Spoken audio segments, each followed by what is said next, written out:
So as I mentioned, this is our final talks for this spring series. We're probably going to have more talks in the autumn and in the winter. So again, if you know people that are interested in the topic, are working on the topic, or you yourself are working on the topic, you're welcome to get in touch and we can see whether it would be a good fit for the series.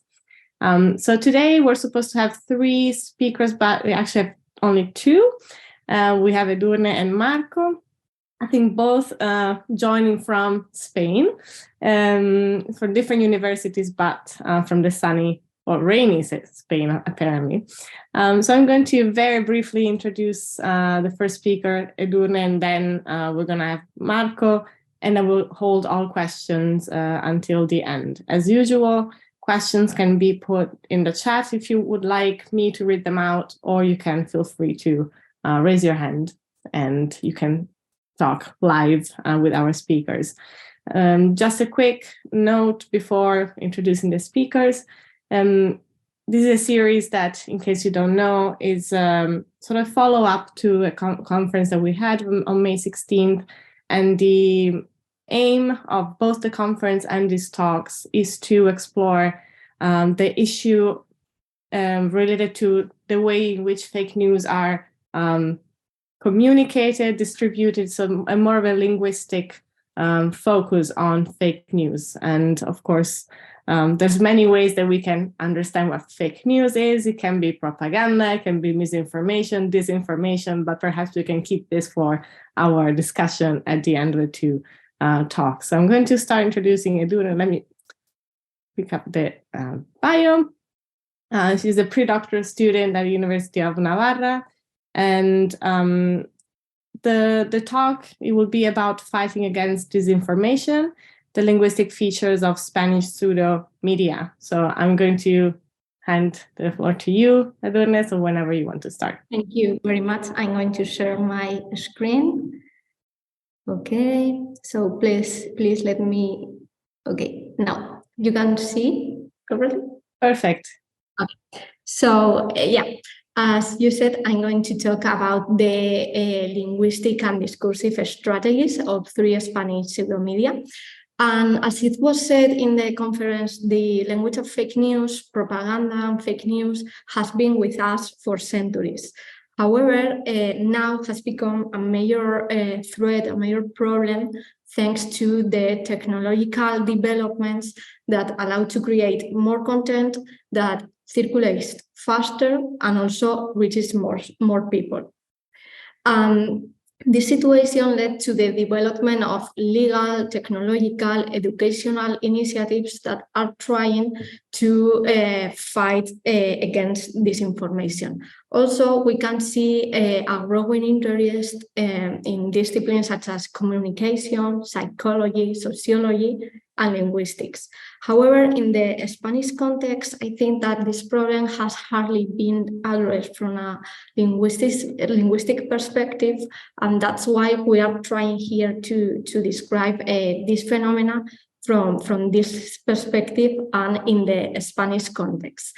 So the main objectives of these communications are to describe the linguistics and discursive strategies of fake news about immigration and published by 3 Spanish pseudo-media. And also to find out whether these characteristics are consistent with those described by previous research in online media of a similar nature. So, okay, let me see. Okay, the first thing that we have to consider is what we mean by the term pseudo-media. So, following Palau-Sampio research, we define pseudo-media as online websites that mimic the appearance of conventional media while ignoring the most basic journalistic norms through seeking source verification, objectivity, in order to mislead users by publishing false content that supports a particular ideological position. However, the academic literature has paid little attention to this phenomenon and has focused, for example, on the description and definition of alternative media. At the end of the 20th century, researchers said that alternative media were media driven by left-wing movements that were trying to fight for certain ideas and to give voice to some minorities. However, nowadays, researchers use this label to refer to online hyperpartisan media that publish alternative content that is not seen in mainstream media, and that also these alternative media support extreme ideologies. So these media are not defined by the publication of false content, but by their opposition to the traditional political media system. Despite this, we consider that these media can present some linguistic strategies that are similar to alternative media. Therefore, we are going to see if these linguistics strategies are similar. So researchers say that these online partisan media, that alternative media, are defined by a sensationalist and populist style, which involves the use of colloquial language, emotional lexicon, metaphors to discredit an opponent, and the use also of certain nouns and pronouns to show an opposition between an us and a them. And also some researchers saw the use of an evaluative lexicon, which also means a mixture or shows a mixture of opinions and facts. So taking into consideration all of this, we had to collect our corpus. So, as I said, we study news articles by three Spanish pseudo-media, Mediterráneo Digital, Alerta Digital, and El Diestro, about hoaxes that are related to immigration. Two of these websites claim to be independent, while the other one says that they are like the reference of people who support right-wing ideology. However, the three of them defend far-right positions, and they create hoaxes that can be described as anti-feminist, anti-feminism, anti-immigration, and also anti-LGBT people. In this case, we study only the hoaxes that are related to immigration.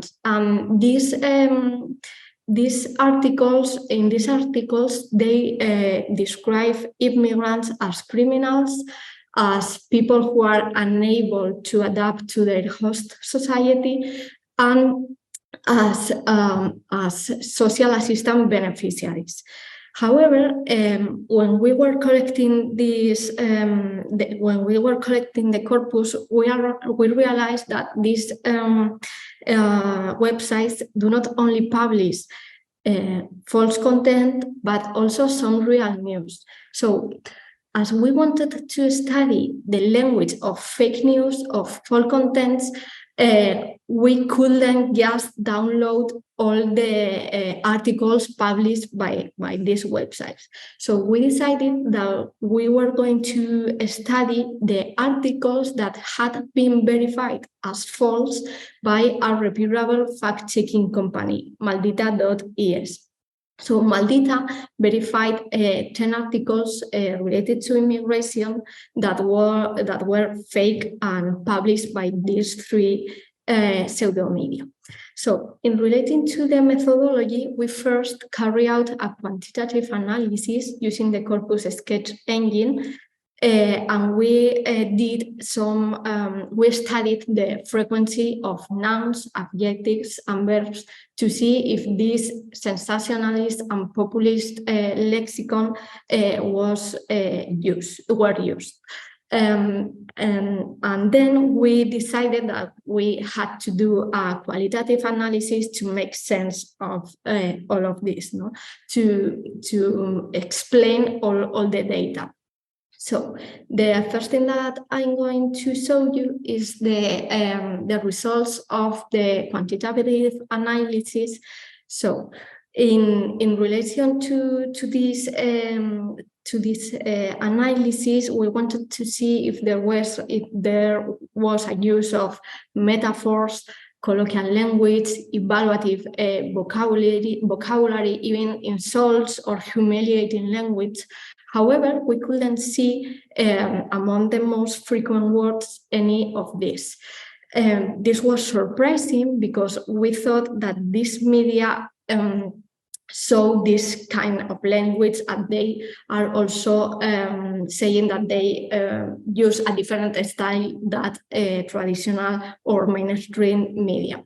So we focus on how then they portrayed or referred to immigrants, and they used the descriptive neutral term immigrants. And this was also surprising because in a previous research about the Spanish far-right party Vox, we saw that this party, in the discourse of this party, when they were talking about immigration, they referred to immigrants as invaders, assailants, soldiers. So they were creating a word frame to instill fear in citizens and to promote hatred towards immigrants. But none of this was seen in this corpus.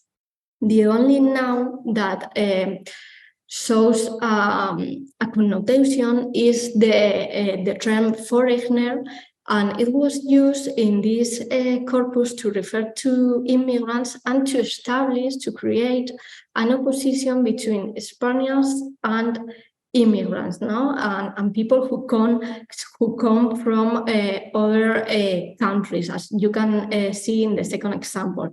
In the Community of Madrid, 76% of rental subsidies since 2016 have gone not to Spaniards but to foreigners, mostly from Islamic countries.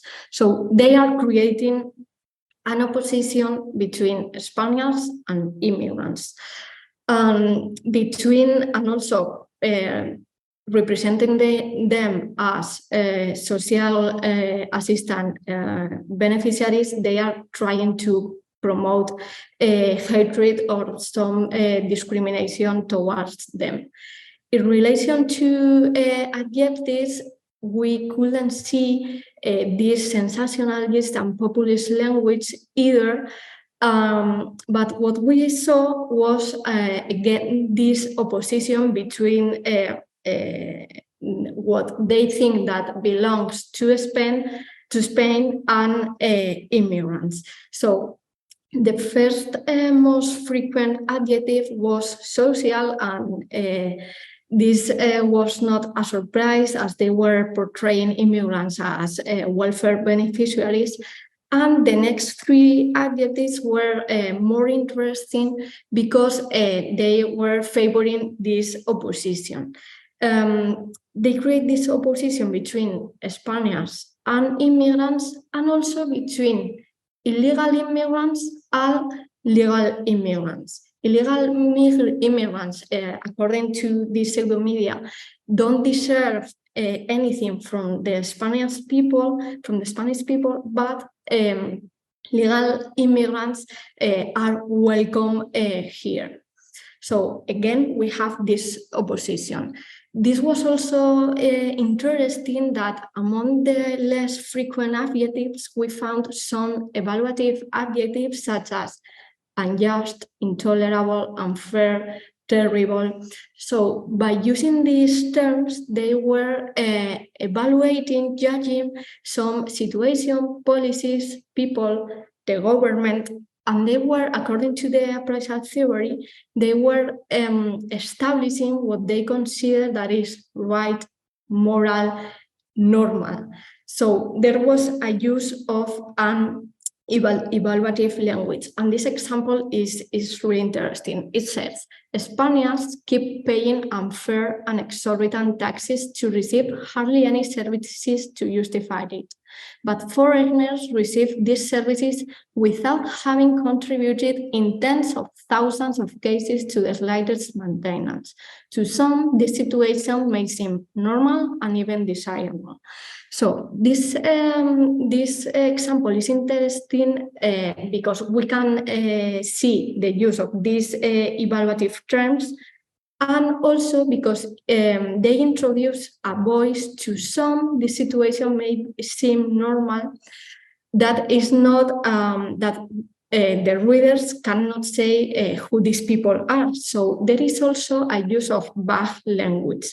And this imprecise language is also seen in the use of the modifier thousands that is really frequent in our corpus. And instead of using an exact number, an exact figure, they just use the word thousands because they don't have any data. We have to take into account that they are making up news, so they can't refer to external sources to verify, to give data.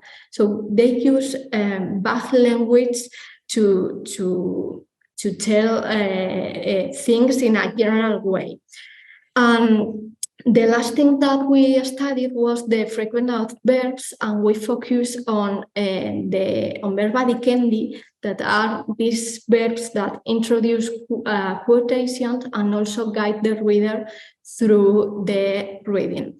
It is interesting that they only use 6 verba dicendi, and these can be defined as neutral, as descriptive. And these tell us 2 things. Again, that they are not introducing other voices, new voices in their text. And also that they are using this descriptive, this neutral language. So although this communication studies a small sample of text, I think that it is interesting because we can see how this Spanish pseudo-media refer to immigrants, use some language in their fake content. There was not a use of evaluative, colloquial, sensationalist language as it was seen in other research in alternative media or in the Spanish party, in the Spanish far-right party Vox, but we can see some evaluation and judgment that do not respond to news but to a comment or an editorial. In relation to this, there is also this use of vague language that is not common in the mainstream media. And moreover, we can see that they are trying to create an opposition, a fight between Spaniards and immigrants.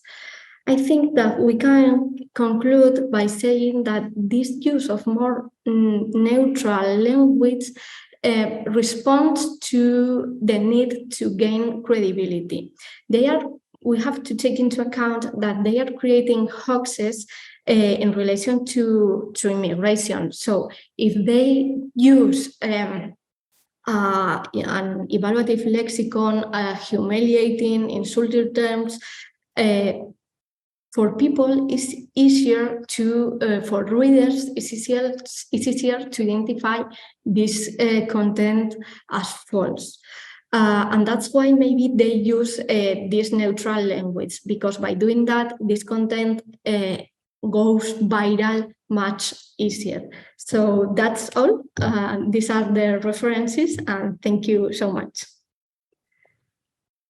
Thank you so much. This was extremely interesting, and I'm really glad that you brought to us this very intense linguistic analysis, which is exactly what sort of the scope of this series, so that what we're aiming to do. So thank you so much. Again, we're going to hold questions for after Marco's presentation. So Marco is a PhD student in political philosophy at the University of Barcelona, Autònoma, if I'm correct. Yes. And Marco, whenever you want to start, I know you have no slides, so it's going to be Past experience to light free. Okay, I didn't want to provide any type of information to be verified. Let me just share the background, but at least that this one. So at least. Okay. So yeah, thank you all. I mean, I guess you can see this is my name, and this is, I don't know, where should I go here? This is the title. And thank you all for inviting me here.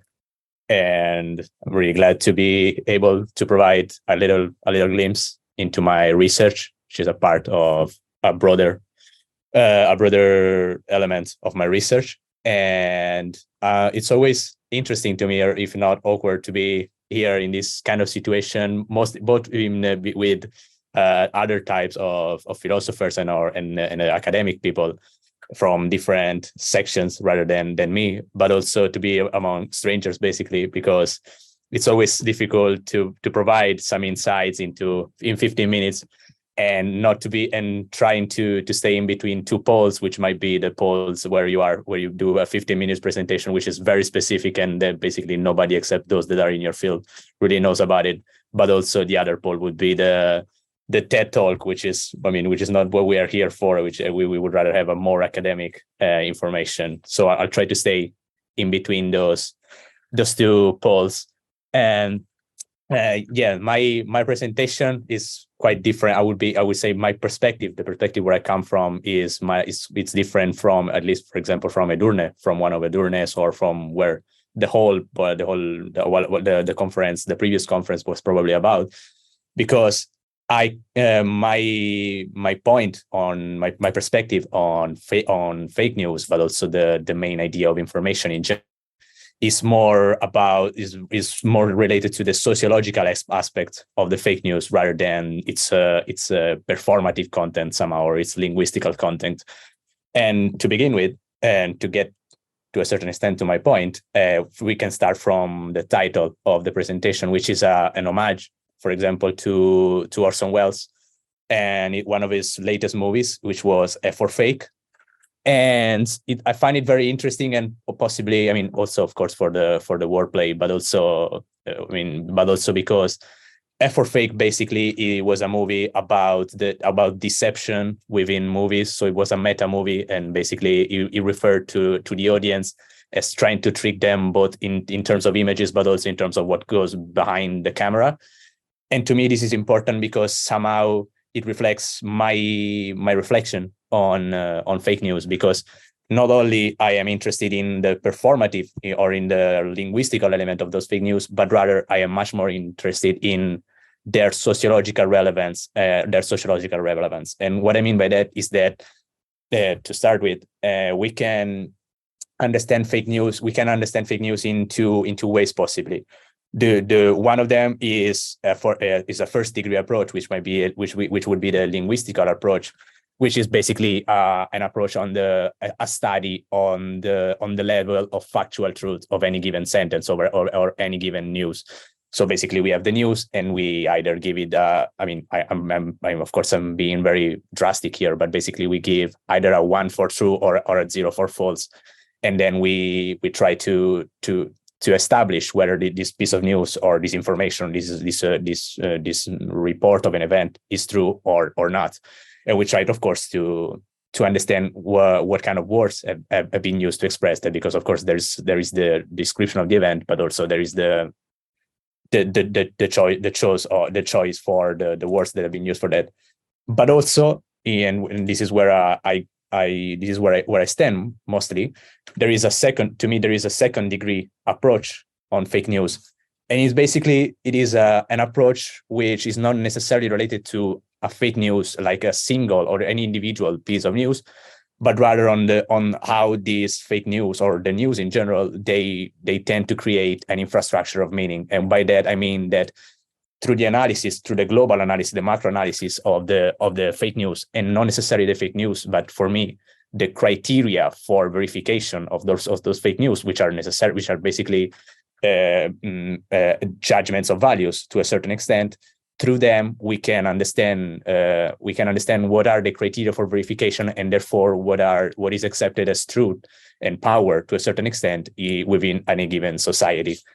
And of course, I will have to provide a little bit of background for this, which is, something that is obvious, but needs to be at least established. And it's basically, we have three elements here to try to understand where I'm coming from and where I want to go. The first one is pretty obvious. They're all pretty obvious, but again, they need to be established.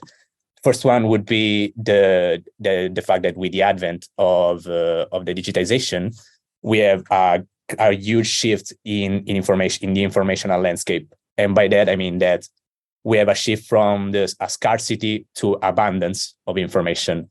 And of course, this means that whether in the past we had a certain channels to gather information, now we have information is everywhere, and also it is available at real time and at the speed of light, basically, as Marshall McLuhan might be saying.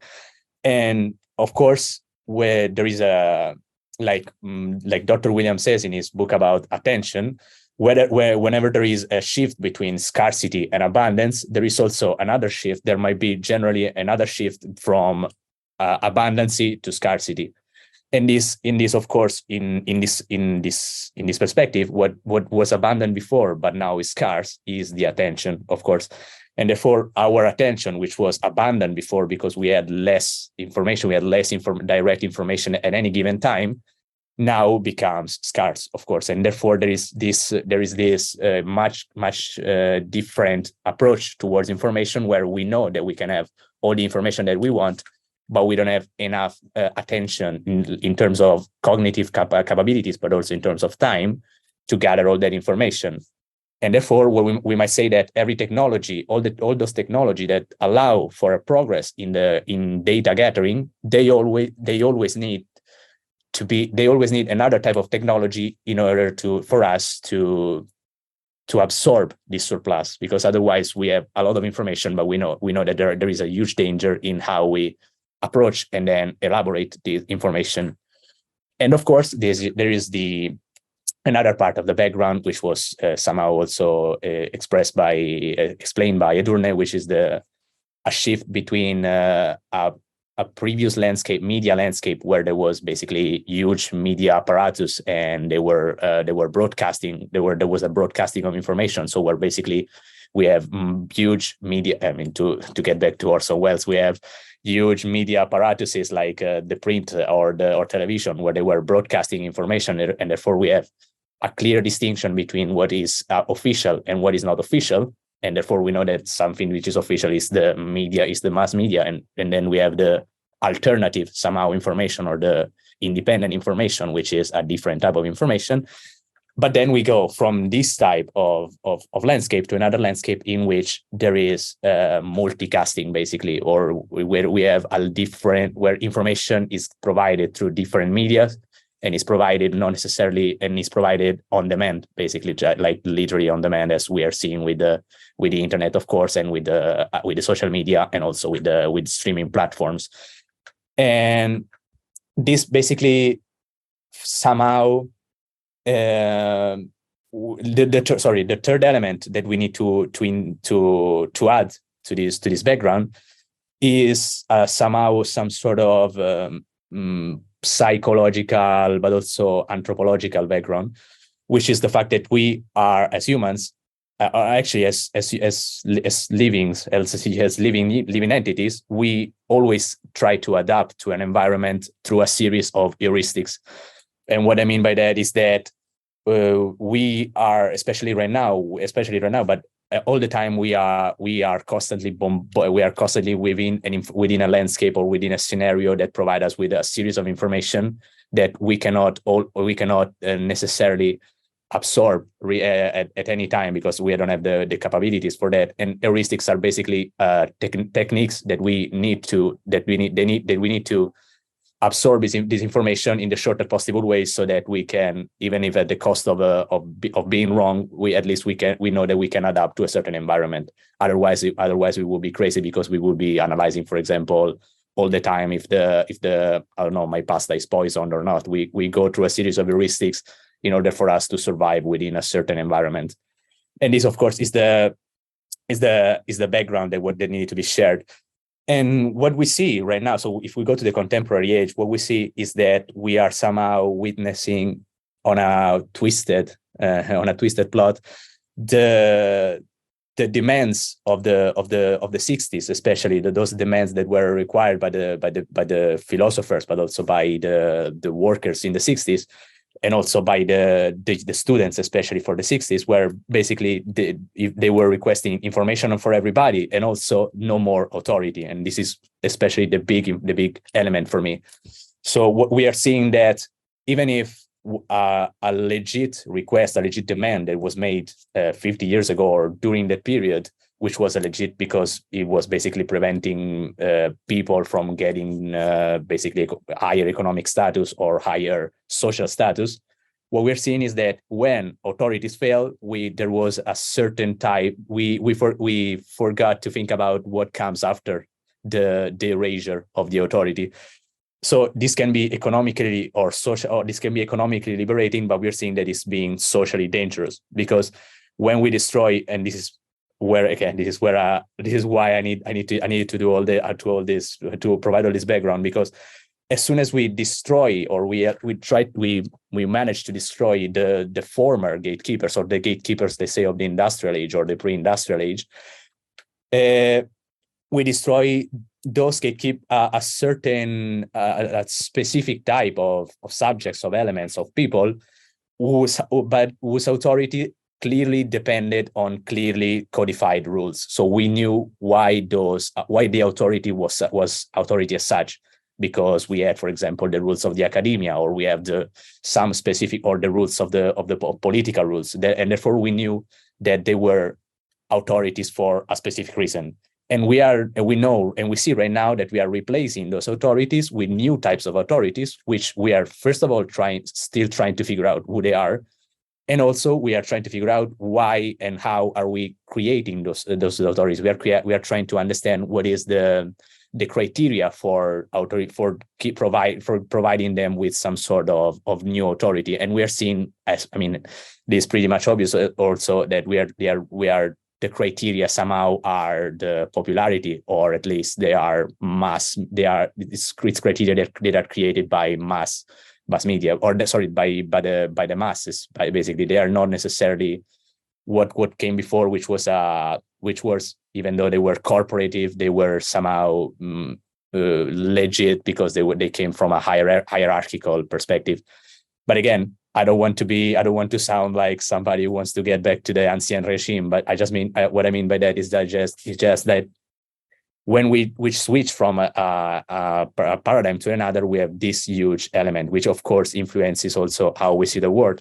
And because basically in a world we have, let's say the previous paradigm, when we have less access to information, we rely on a hierarchy. So we have less information, but we know that information that we have is filtered through somebody that filtered that way because he has some sort of authority and power to do that. And therefore we rely on gatekeepers whose code of recognition may not be clear for us. And this is very important because I'm reaching the end of my presentation. We rely on them, even though we don't really understand, or we don't really agree with the ways in the ways why they've been made authorities as such.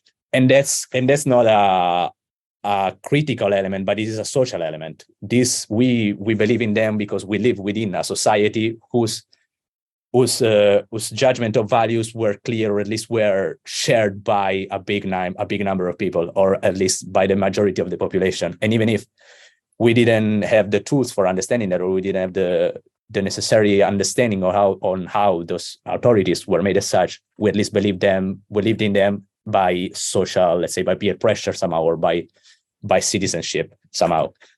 And this was also important because these authorities were accountable, and therefore we could hold them accountable for what was said and what was done in the media, or what were the news that were circulating at the time, because at least we have a specific person or specific subjects that we know we are holding responsible for those specific information. Whereas, of course, in a world where information and gatekeepers are abundant, we are not necessarily more gullible or more stupid. We just need more time. We have more information, and when we have widespread information and widespread gatekeepers, and therefore in an environment as such, the information will only has value when it's filtered, evaluated, and basically pointed by others. But we have to do the job twice, because we need to check the information, but also check who are those that are filtering this information. And therefore what I mean is that we are not more stupid, or when we talk about fake news in terms of, for example, those people that believe in something that might be, I don't know, that it's just a matter of understanding how the world goes. It's not necessarily like that, because we basically what those, I mean, most of them, I mean, some of them are, I don't want to blame them, but I'm blaming them, yes. But the thing is that we are exercising our cognitive abilities differently. We have to get back to what I was saying. We have new forms of heuristics to understand, to approach our informational world. And this information are mostly spent on the gatekeepers themselves rather than the information. And this is a difference that we have, because from the previous paradigm, because if on the previous paradigm we had to quote, for example, Tim Leary, one of the great leaders for the 70s or the counter-revolution, we had question authority. In this way, we cannot question authority because we don't know who the authority is. So we need to create an authority and then maybe question it. But it's a double work, because we are not having an authority capable of at least holding a huge segment of the population under the same ideology somehow, if you want to define it like that.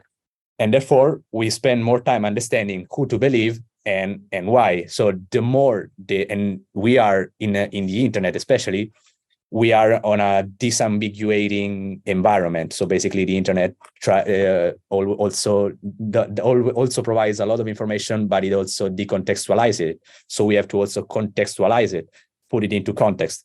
And therefore, to put it into context, we have to rely even more on the opinions of the others. And therefore, this is, again, as I was saying, this is not necessarily, and this is why I was saying that it is a second degree of heuristics, or a second degree of analysis of the fake news.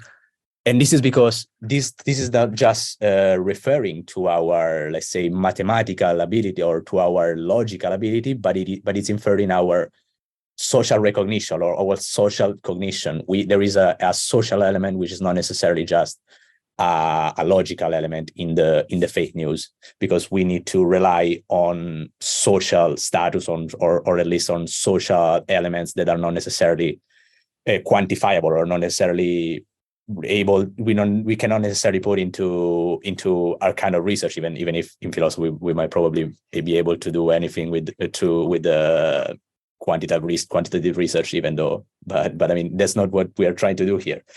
And therefore, and this is where I finish, because I think we are probably in the 15 minutes or so. What really matters is not what is the real actual big question to me is not necessarily understanding the truth. I mean, knowing what is the truth, but understanding how can individuals coexist if they are not sharing the same idea of truth, if they are not sharing the same criteria for verifying the truth. How can they, and this is the big question to me, and I mean, I know ending with a question is really not a good thing for a speech, but the great question would be, how can these people be under the same laws and under the same territory if they are not actually living within the same word, the same symbolic word? And this would be the end of my presentation. Thank you, Mark. It was well, you say that you were sort of moving away from what seemed the focus of the series of the language, but it's actually what most of the things that you touched upon were at the core of the discussions that we had during the conference, because it is things that we need to, when thinking of languages, of course, you need to then reposition our understanding of what language does. And of course, the relationship with truth is also absolutely fundamental.